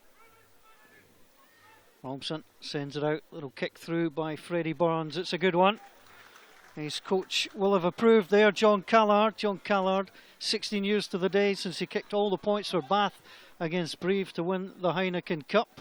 We're having a little chat about that in the England bench earlier on. Fine kicker of the ball, John Callard. Once kicked all 15 points against Scotland to win at Murrayfield. Although the final penalty given against Scotland came from an English hand. Scotland have lost the throw. England move it. Dixon sends it up for a little. Ball went up. It was behind. Well, Burns was trying to take the ball through, but the referee's going to bring it back for the initial infringement, and it's not what the Scots wanted to see. The tiny details again in the exits. We've got to make sure we secure that ball. Freddie Burns put a great kick through there, but it looked as if he was limping quite heavily after it. I'm not sure how much game time he's got left in him. I believe it was from a collision with Jack Cuthbert when Jack put the high ball up earlier on, and that looks as if it's the end of his night now. As Heathcote on for Scotland, Slade on for the English. Scotland tried to steal, but Dickinson, little back pass, immediately getting involved. Slade, good running by England. It's up to the fullback, Rob Miller. Miller does well to evade the Scottish challenge. Blair Cowan tries to come over and gather, but it's Robson who has it. Robson sends it wide. England trying to drive on. Elliot Stewart going in there. Robson tries to go through too. Gray drags him down. England reset again. Driving through was the captain, Callum Clark. Scotland trying to get men left and right. England thought about going the blind side, but they're coming back wide. Luke Wallace at 7 stands in the standoff position. England though are going to drive. Luke Wallace goes in. England again, just kind of come through the middle. Robson sends it wide. Chance here for England. Kyle Eastman, great little offload, but it's dropped. Well, Tombstone had the chance to go through. It was a lovely little layoff by Eastman, and you would hope your winger would just swallow that up and go all the way over. Yeah, it looked as if he'd gathered that ball. He was halfway through the tackle as it was, but it's a good defensive sequence from Scotland, starting with Jack Cuthbert making a good read in his opposite man, Rob Miller. England had a man overlap, but Jack came up and closed that off. England keeping it tight for me. The picking goes round the corner. I'm quite happy to see that. It's when they put a wee bit of width in the ball that I think they look a little bit more dangerous. So Scotland, who've been in England the last 2 years, back in 2012, 35-0. The Scots defeated the England Saxons, outscored England by 4-0 on that occasion. Duncan Weir with 1 try and 15 points from the boot. Stuart Hogg, who'll play for Scotland in Dublin, scored the first try in that match. So Scotland under a little bit of pressure down by their own line, picked up by Ali Hogg. Scotland again trying to drive. It's Rob Harley making himself big. Kieran Lowe protecting. Pyrgos with the kick. It is out of play, but it's taken down very quickly indeed by Aaron Tombstone. But there was no way of him getting it back in. Good defence from Scotland, Al. Good defence and a good exit. I've been really impressed with Ali Hogg at the back of the scrum, because the scrum has obviously been under a little bit of pressure. But on 3 or 4 occasions he's picked up and he's made ground as well. He's got over the gain line, which has made it easier for the flankers to go over the top and Henry get the kick away. So Saracens, Jamie George with the throw. Better throw from England. Luke Wallace took it away at the base. Robson into the winger, Tombstone. England driving through the middle. Robson in again. Out wide onto Slade. Slade. Offload onto Miller. Miller. Sharples was on that far side. England now coming back. Trying to stretch Scotland once more, but that's good tackling by the Scots. The ball is solidly on the English side. There's Alex Grove trying to make his point. Robson off onto Rob Miller. England again trying to gather on that far side. Scots swarming around the ball. See the pitch cutting up. Elliot Stewart took it in. Presents the ball once more onto Dan Robson, who was in Heineken Cup action for Gloucester against Edinburgh. Here's Charlie Sharples. He's given the ball away though. Scotland have it. Pyrgos. Rather kicked away possession that time. Scotland preparing a trio of changes as Tombstone sends it up. Cuthbert, he's handled well. Cuthbert away from 2. Gets away from Eastman. Scotland have it. They've got a chance if they can move it. Scotland with a chance coming through the hands of Mark Bennett. Out wide onto Dougie Fife. Fife gets it back inside onto Bennett. Bennett trying to get the offload. England may have turned him. Well, England playing the man on the ground. It looked for a moment there that Scotland had lost the turnover. As a trio of changes are prepared. Ollie Atkins from Edinburgh, Tyrone Holmes, the Glasgow Warrior, and Grayson Hart all getting ready to come on. all three on their Scotland Day debut as well. It's a big moment for these lads. Play with Tyrone at Glasgow week in, week out, and he's come to us just at the beginning of the season, and he will give his absolute all out there. This will be a very proud moment for him. Glasgow and the Edinburgh Derby, and played very well, and Grace. Well, the referee didn't like the challenge here. It was Heathcote played it across, moving in there, and you can see the kicking going on from Henry Slade. And for the third consecutive year in this fixture, 2 players from the visiting side have been yellow carded. England down to 14, and that was a good spot from the referee, Al, to spot the little bit of foot play. I think he lost patience a little bit. There was 2 or 3 penalties in quick succession, and it's a little bit cynical as well. He knows exactly what he's doing there, but it's a great opportunity for Scotland to take advantage.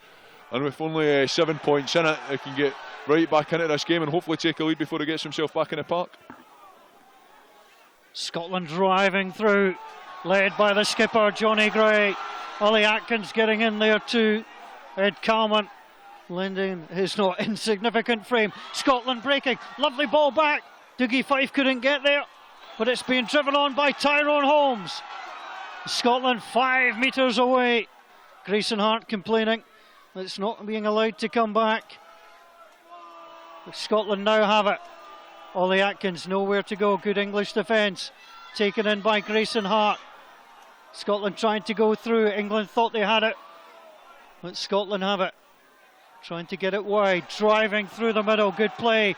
Ollie Atkins, the big lock forward. Back it comes. Scotland trying to send it out wide. There's an overlap. There's a chance. Byron McGuigan goes in for Scotland. The Glasgow Warrior with his first chance goes over and scores in the corner. Fantastic play from Scotland, and it shows a little bit changing momentum. England have come out for 16 minutes, they've dominated this second half. But Scotland just get a little bit of territory, obviously get a break with 2 penalties in a row, and all of a sudden we're right back into this game.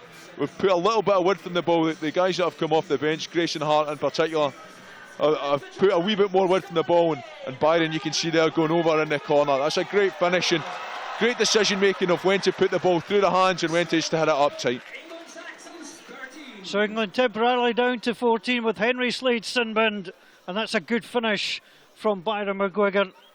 24-year-old using his 6'4" frame to go over in the corner. It's going to be a very difficult kick for Scotland on that far side. As Ed Kalman was getting a little bit of treatment, so Scotland could tie it up here. But the kick from the touchline is a difficult one. That's precisely what you want. And the other side goes down to 10. That's an excellent kick. That is a wonderful kick by Scotland. Tom Heathcote showing the confidence, and the Bath fly half stings England with a kick from the touchline. 13 apiece. And as kicking goes, that's the thing of beauty, Al. Time to take advantage. Another 8 minutes with England down to 14 men. Don't need to be playing too much in their own half. Get the ball into the English half and try and develop it from there.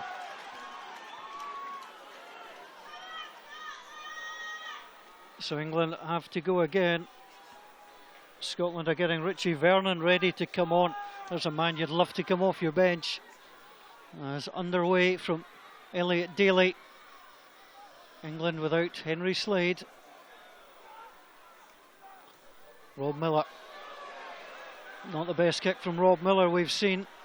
Well, Scotland just got in the way of him. Ball breaks through, and there was crossing there, and that should go Scotland's way. Scotland were blocked off. I think the same penalty that Scotland were penalised for, was it in the first half or early in the second, where they just didn't retreat 10 metres, and it's very difficult, as we said earlier, for the forwards with the balls coming down on their head. But I've got to say it's great to see Richie Vernon come on. Played with Richie for a lot of years, and he's been a flanker or a number 8. I would imagine he's going to come on and replace somebody in the back line here. He's moved out to 13, and he's only been playing it for a few weeks, but he's got incredible skill set, and he's a guy that I think could go very far playing in a totally different position. Scott Johnson's had a look at him and said, yes, we could use him in the back line, and now he's playing for Scotland. He'll be a man to keep an eye on. Scotland now with the throw, well taken by Johnny Gray. Out through Tom Heathcote. Driving in was Tyrone Holmes. Ably supported by Ed Calman. Johnny Gray goes in again. Good play, Dickinson, for England. Gray trying to charge through once more. Grayson Hart out through the hands of Tyrone Holmes. Here comes Scotland's Alex Grove. The Worcester Warrior has lost the ball. England have won it. Good turnover ball for the Saxons. They set very quickly. George Cruis getting in there. Dan Robson will take that himself. It was a decent kick, but it was kept in by Scotland. Mark Bennett charged down. That could have gone anywhere. Scotland have rather gotten away with that. In fact, England have picked it up. Poor decision making. Dickinson onto Robson. Robson through the hands of Miller. Good play by the English. Out wide it goes. Tombstone swallowed up by Richie Vernon. Good England pressure out through Miller. Temporary came in to stand off. England still down to 14. Scotland with a turnover, but it's illegal. The referee immediately there pointing out the offence. Ball played on the deck. Penalty kick to England, and England should retake the lead.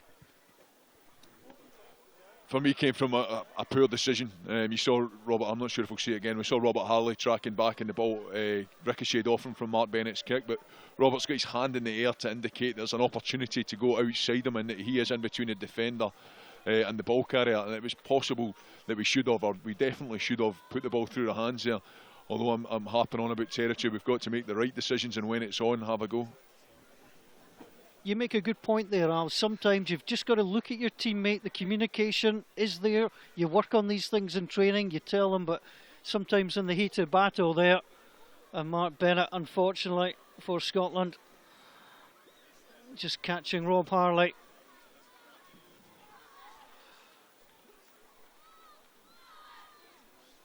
Well, as kicks go, this should be 3 points to England, and they will re-establish the lead. Absolutely no doubt. So Elliot Daly for England. So the London Wasps man, 3 tries against the Scotland under-20 side before. This is 4th appearance for the Saxons. Elliot Daly now on the kicking duties.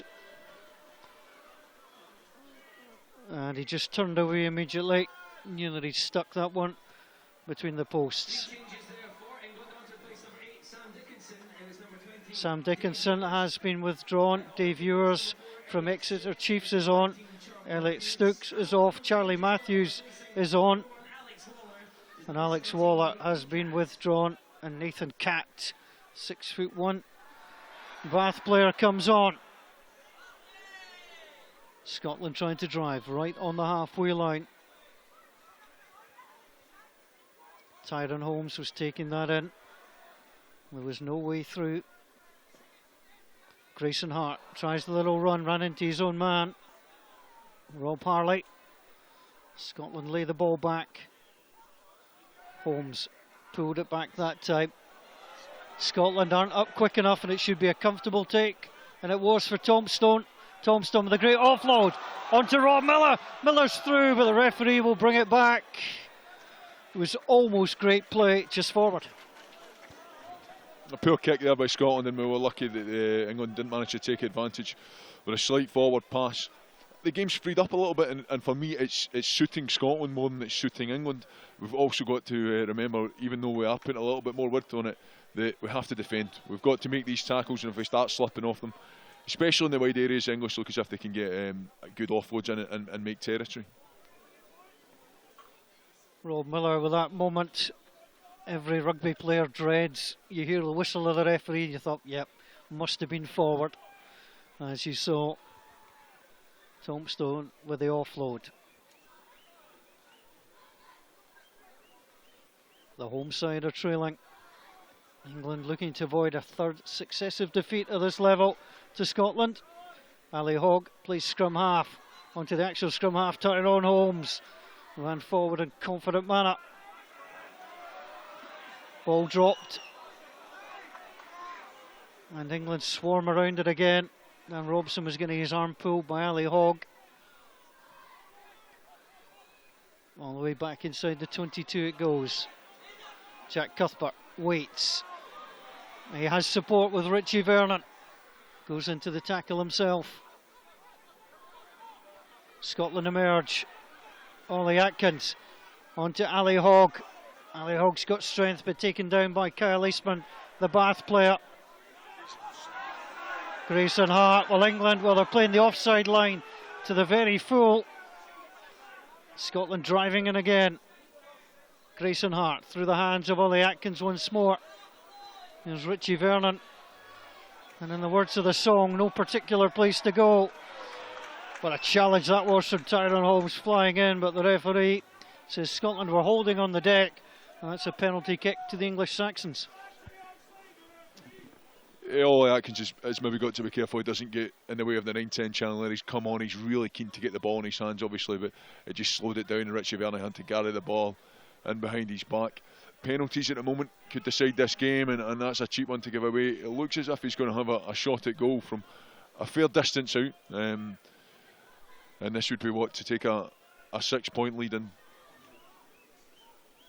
Just wondering too, Al, if he's happy just to waste another few seconds. England are just about a minute away from going back to 15 with Henry Slade of the Exeter Chiefs getting ready to come on. Exeter, of course, who played Glasgow in the not too distant past. So, Elliot Daly from just a smidgen inside the Scots half. Looks to stretch the lead to 6 points. Well, he's given it a fair old hit, but that's going to fall short.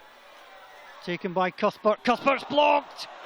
Great play from England to block the kick by Jack Cuthbert, who just seemed to dwell a moment or two. Scotland gather. They're fortunate to do so. Johnny Gray goes down. Been a couple of kicking mistakes by Scotland in this second half.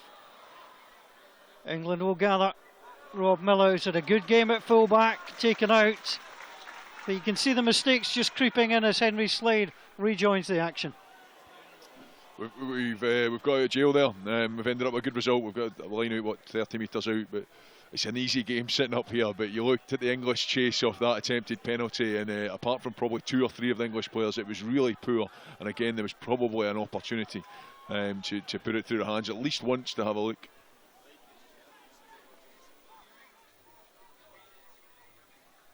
So Scotland driving again, a little box kick. Not dealt with by England. But it will stay on the English side. That's good drive play. Luke Wallace it was. Scotland though have gathered, turnover ball. Grayson Hart emerging. Luke Wallace standing firm. Nowhere for Gordon Reid to go. He couldn't get a run at that. Scotland again. Grayson Hart. Onto Rob Harley. Scotland trying to get it out the line. And Scotland had the kick. It was, well, Scotland had the man advantage. It was 4-on-3. Rob Miller's long kick dealt with by Jack Cuthbert. Cuthbert runs. Tries to go through the middle. Taken down by Dave Ewers of the Exeter Chiefs. Scotland trying to get organised. You can see Grayson Hart there. He wants more on this near side. Kyle Eastman, former Leagues Rugby League player, bowled over that time.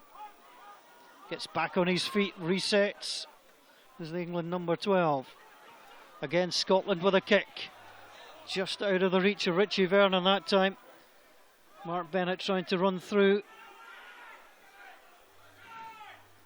Well, they're giving everything. Scotland A and England Saxons. The pick up and go from Dave Ewers. Scored a try against Glasgow in the Heineken Cup. Ball back by Robson. The kick through by Slade wasn't particularly good. Now Glasgow build. Ali Hogg trying to find his way through Heathcote. England have it, trying to just drive off the ruck. Miller. The low kick through that time. Should be an easy one for Cuthbert to take. It is. Tried to find the gap.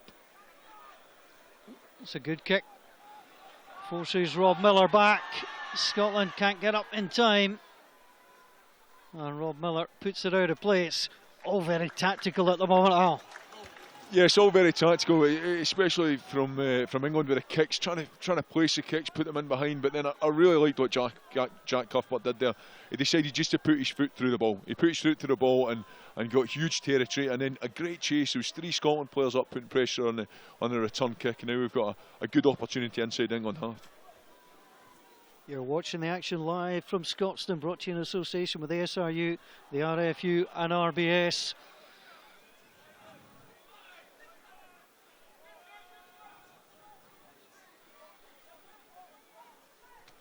Robson charged down, breaks England's way, and that's a clever crossfield kick. Richie Vernon showing good hands, back onto Jack Cuthbert.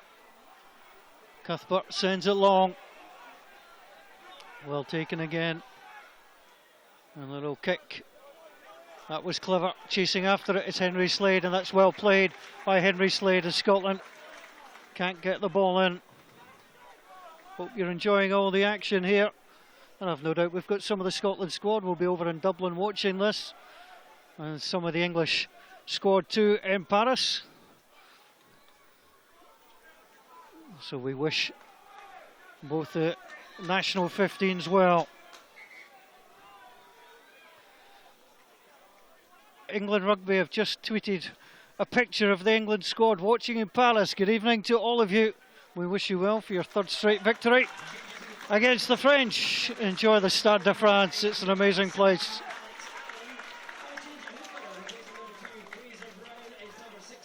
So Fraser Brown is withdrawn, Kevin Bryce is on. The changes being rung round Scotstoun as England are trying to wring the life out of Scotland. And you get the feeling a try would do just that. Good kick away by Grayson Hart. And out of play it goes. Just 3 points the difference, Al. Who's got the mental strength to go and take this one? Henry Slade there for the last 5 minutes of the row is really taking charge of the game and is driving Scotland back into their own half. And from an England point of view, that's the key to the last 7 or 8 minutes, is to make sure they're playing it in the right areas.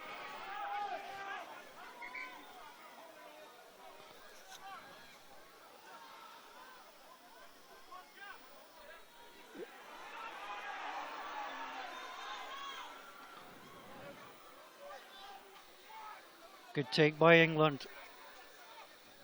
Driving forward. The pick and go, keeping it tight. Picked up by Dave Ewers. Callum Clark continues to do a pile of work, as does George Cruis. Out it goes for England, through the hands of Slade.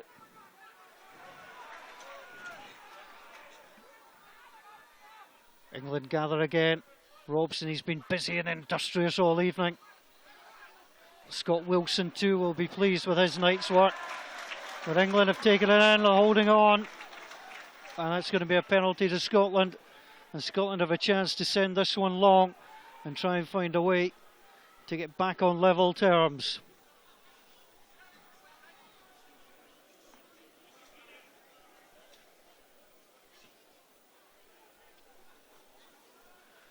And that's a decent kick.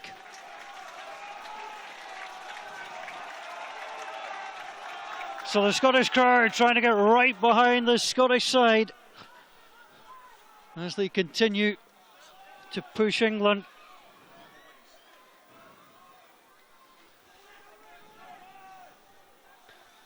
Kevin Bryce now on throwing duties for Scotland.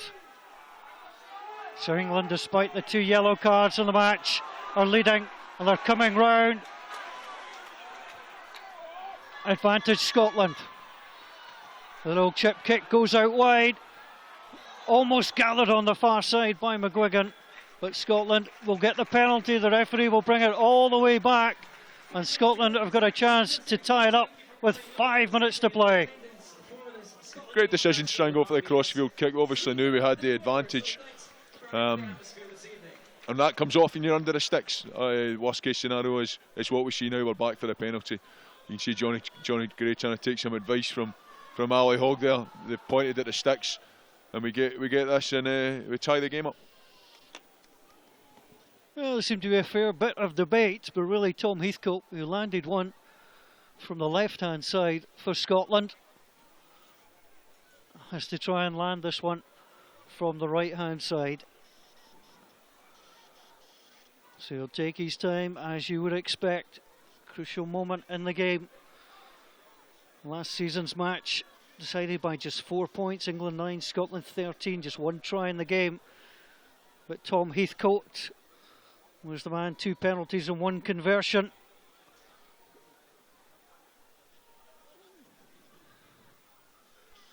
England lead by 3.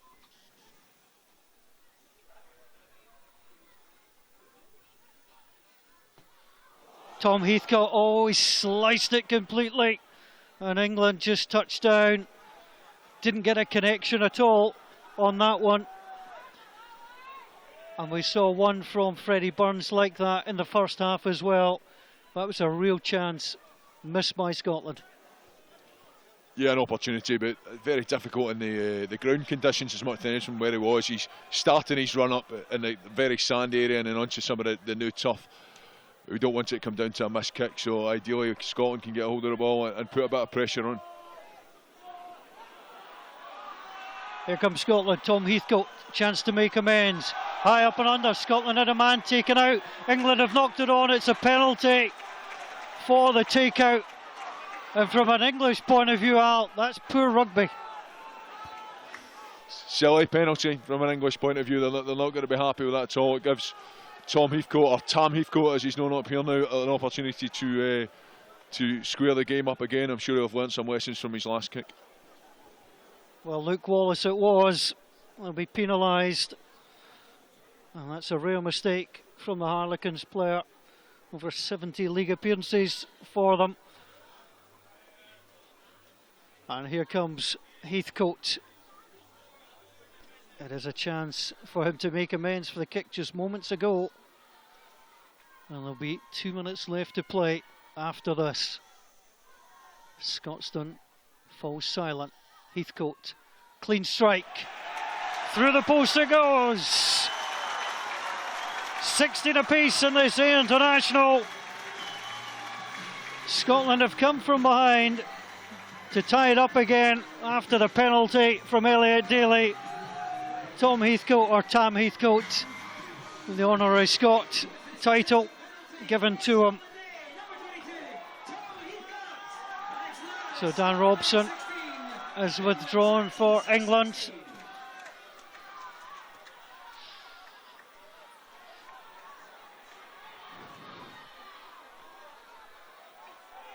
Good take and kick by Scotland.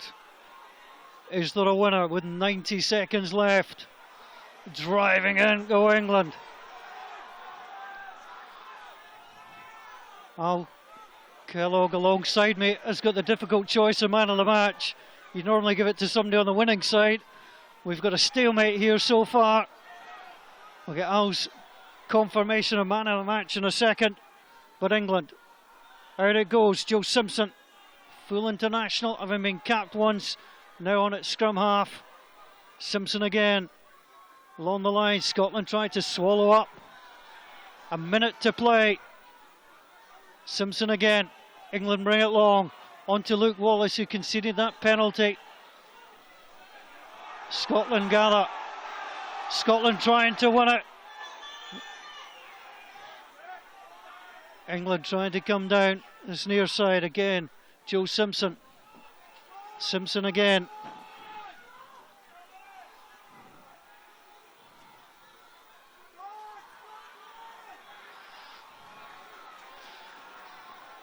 .30 seconds to play. Ali Hogg has been named as man of the match. Not got a chance to bring Al Kellogg in. We'll stay with the action. But Ali Hogg, the Scotland number 8, is man of the match. As England with a kick across. On to Tombstone. Tombstone, strong runner, tries to find the offload. 6 seconds, 5-4. The time is about to expire. 80 minutes on the clock. 16 apiece. For a return to international rugby for Alistair Hogg. England driving in once more. Ball comes wide. England looking for a way through. What a hit that was from Ollie Atkins. England have to keep the ball alive if they want to try and win this game. The Scottish tackling is ferocious. Simpson again. The Scottish defence is strong on the halfway line. England trying to find a way through. Have to keep the ball in the hands. Rob Miller, he's been dangerous. Scotland looking for the turnover. Scotland have the turnover. Alex Allen in there. Now Scotland's turn. Ed Kalman going in at the base. Pushing forward. Scotland protecting the ball too early to exchange jerseys. What an end to this match. The ferocity of these two sides. Richie Vernon, the converted back row player, lays the ball back. Grayson Hart, the Edinburgh scrum half. Ollie Atkins, he's been such a willing runner on the crash ball. But it's England's defence turn to stand well. Scotland send it out wide. Oh, it's well taken in the end by Alex Grove. That could have been the end of the match, but the referee says that it did go forward, and it is all over. It ends on two sides who gave their absolute all. But in the end, there was nothing to choose between the teams. It's finished 16 apiece. Scotland A and Inland Saxons. And these two teams really battered each other in the final few moments of the match. They really gave their all. Plenty of replacements on. They stepped up to make it difficult for both these teams. Ali Hogg with a man of the match performance. England, well, in theirs terms, Sam Dickinson I thought was outstanding at 8. Rob Miller showed great play at 15. And he's certainly done his England cap chances no harm. The Cumbrian, former Newcastle Academy player. As the players, it was played in good spirit. England with 2 yellow cards. Burns in the first half and Slade in the second. Scotland scoring the try during that second yellow card. And it really was an important one for Scotland. Barry McGuigan going over. England with their try in the first half. They led at half time. Jim Mason is down pitch side. He's with the man of the match. The man of the match is Ali Hogg. Yeah, thanks, Paul. We have here the man of the match with us, Ali Hogg. Al Kellogg, you made the decision. Explain why you chose Ali Hogg as man of the match. I spoke about Ali throughout the whole game, the way he dealt with the ball at the back of a difficult scrum at times. But also the way you could see he was speaking to Johnny, he was speaking to the younger players. He's a bit of an elder statesman in that team out there. And the way they controlled that in the last 20 minutes was fantastic. I've got to say there was other guys that put in great performances. I thought Robert Harley's work rate was top notch. Grayson Hart, when he came off the bench, put a bit of zip into the game. But consistency probably was a key, as well as some very good ball carries off the base. So for that, it was Ali Hogg. Ali, conditions, it looked tough. How tough was it out there for you? Yeah, it was better than we expected it to be honest. But no, it was good. I think the boys, especially after losing that early penalty try, really stuck in, and especially the second half, it was a great try to get back into the game. That really gives a massive lift. And I think the defence, the last sort of 2-3 minutes, really sort of summed up the work rate and the team sort of togetherness that we had, even in a short space of time. How pleasing was it to pull that game back? Oh yeah, very pleasing. Do you know what I mean? I think that's just gone undefeated in 3 games against them in the last three seasons as well. So no, really pleased. Al, if you'd like to present Ali with his man of the match. Thanks very much, well done. Over to you, Paul. Thanks, Jim. Good to hear from Ali Hogg. I'm joined in the commentary box by John Fletcher, the England under-18 coach. And John, that was some game. It shaped up really well, and both teams showed their desire right at the end to try and go for the win. Yeah, they did. The second half was a big improvement on the first half. And I think draw was a fair result. No team deserved to lose. Probably nobody deserved to win either. But there was certainly no lack of commitment and effort out there, and it was a fantastic spectacle when the game's that close. So that's often the case. Up in the commentary box, we picked up Sam Dickinson and Rob Miller as two of the English players who played really well. Who else caught your eye tonight? I thought Elliot Daly had some good touches. First half, he had a couple of half breaks. Second half, a couple of nice kicks. So he certainly did well. I thought Henry Slade went on and certainly looked very composed. Pretty unfortunate with the sin binning, to be honest. But he also looked good. And I mean, all the forwards on both teams put in a massive shift of work. The England forwards were led by skipper Callum Clark. He's pitch side with Jim Mason.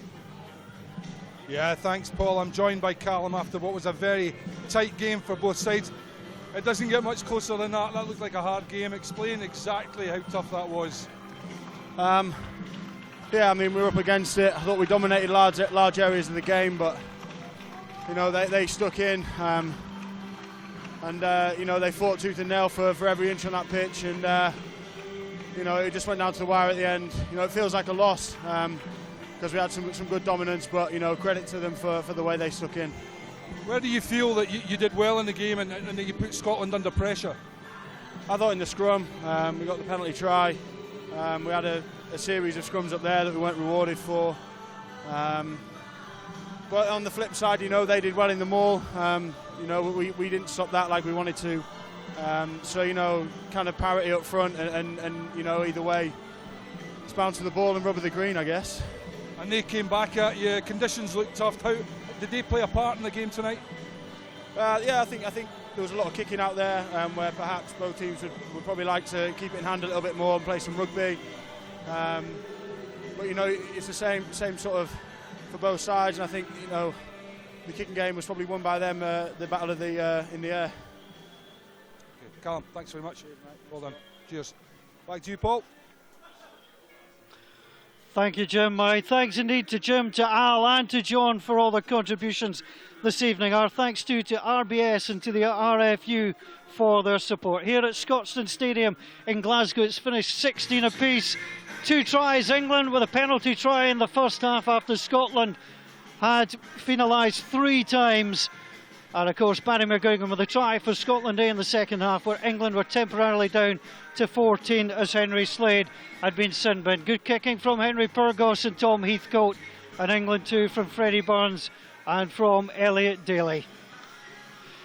Scottish Rugby's online live streaming continues next week when Bill Johnson and Chris Patterson will be hosting coverage of Scotland against England under-20s from Gala Shields before we head north to Aberdeen on Sunday the 9th for live coverage of the Women's Six Nations match between Scotland and England. All the best to Scotland in Dublin on Sunday, all the best to England in Paris tomorrow. This has been a Quipu production for Scottish Rugby Online.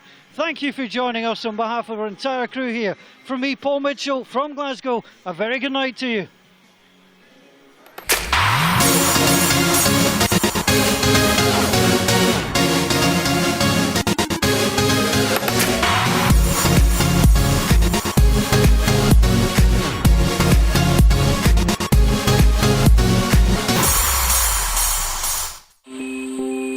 It's one small step for man.